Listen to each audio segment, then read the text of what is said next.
Então veja, Deus, ele é mau? Não, ele é bom, santo, justo e tem todo o poder. Diz assim: eu formo a luz e crio as trevas, faço a paz e crio o mal. Esse é o versículo de Isaías, capítulo 45, verso 7. Vou repetir. Eu formo a luz e crio o mal. Perdão. Ele diz assim: eu formo a luz e crio as trevas. Faço a paz e crio o mal. Esse versículo, ele tem gerado muita dúvida nas pessoas.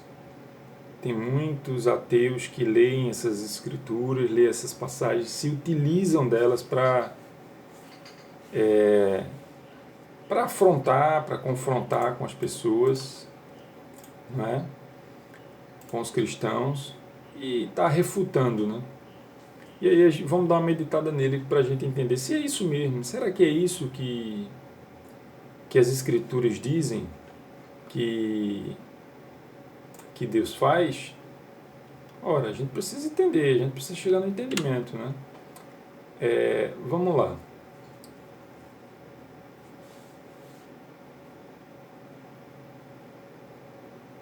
Aí, completando o versículo, ele diz assim: eu, o Senhor, faço todas estas coisas. Ainda completando. Isaías 45, 7. Muitos têm se utilizado erroneamente. Aí é um comentário da lição, né? Erroneamente desse texto do profeta Isaías para afirmar que o mal e o bem procedem de Deus. Olha aí. Procedem de Deus. Sabemos que o caráter de Deus é benigno, bom e reto. Bom e reto é o Senhor, pelo que aponta o caminho aos pecadores. Deus aponta o caminho aos pecadores, o caminho do bem, da salvação. Como é que Deus pode ser mau, não é? Se ele aponta.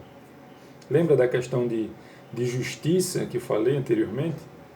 Deus nunca vai deixar de apontar para alguém, ó, segue esse caminho aqui, ó, esse é o caminho que tu deve seguir. Ele é bom. É questão do conselho, né? Aí o mundo vem e cria um conselho. Se o conselho fosse bom, ninguém dava, vendia, né? Então, fazendo uma apologia aí a questão do deturpando, melhor dizendo, deturpando a ideia de aconselhamento, né? Se conselho fosse bom, ninguém dava. É claro que conselho é bom. Conselho é sempre bom. E aquele que não ouve conselho sofre. Vamos lá. Sabemos que o caráter de Deus é benigno, bom e reto. Bom e reto é o Senhor, pelo que aponta o caminho aos pecadores. Está lá em Salmo 25:8. O Senhor é bom e sabemos que existe a lei da semeadura e da colheita. Ou seja, este princípio afirma que a humanidade colhe o que planta. Vocês lembram desse princípio, né? A lei da semeadura. Aquele que planta vai colher. Se você plantou bem, vai plantar o que? Vai plantar mal? Não vai plantar o que é bem, o que é bom. Existe a lei da semeadura e da colheita. Quem planta, colhe, né? Este princípio afirma que a humanidade colhe o que planta. É a lei da causa e do efeito. É outra lei também, né? Você veja que aí dando uma pincelada nisso aqui, é o seguinte, você veja que a Terra, ela está sob leis. A Terra que eu falo agora é a Terra, o globo Terra. se observa que ele está sob leis, né? Você tem leis da gravidade, você tem leis, você tem o sistema solar, né? Que estão o Sol, a Lua, os peixes. Você vê que até os pescadores, né, aprendem ali que o mar vai estar bom para peixe dependendo da lua, né? Conhece pela lua, né? Quando tá bom, né?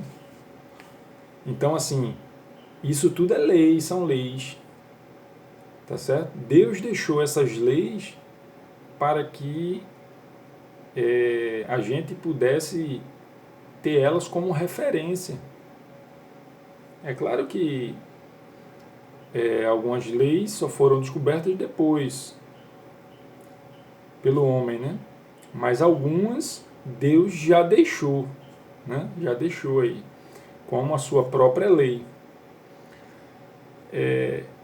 Então, a gente vê que a lei da semeadura e da colheita é uma lei aí que está posta para a humanidade. Este princípio afirma que a humanidade colhe o que planta. É a lei da causa e do efeito. Ele faz, um dos amigos de Jó, e aí dando pincelada sobre a história de Jó, ele faz uso desse princípio ao afirmar: segundo eu tenho visto, os que lavram iniquidade e semeiam o mal cegam isso mesmo. Foi um dos amigos de Jó aí quando fizeram uma visita a ele para ver o que era que estava acontecendo ali, né? Às vezes tem uns amigos assim, os que se dizem amigos, né? Chega para visitar o camarada e quando chega lá quer impetrar, quer jogar no camarada, no enfermo ali, pecado, né? Que a pessoa está acometido, né, de pecado. Era isso que o amigo de Jó, entre aspas, estava dizendo, né? Então, os que lavram iniquidade, ou seja, os que plantam o que é mal e semeiam, né?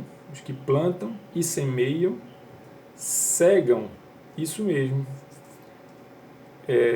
Encontramos tal princípio no livro de Salmos, onde os salmistas, em vários poemas, afirmaram que Deus é bom e justo.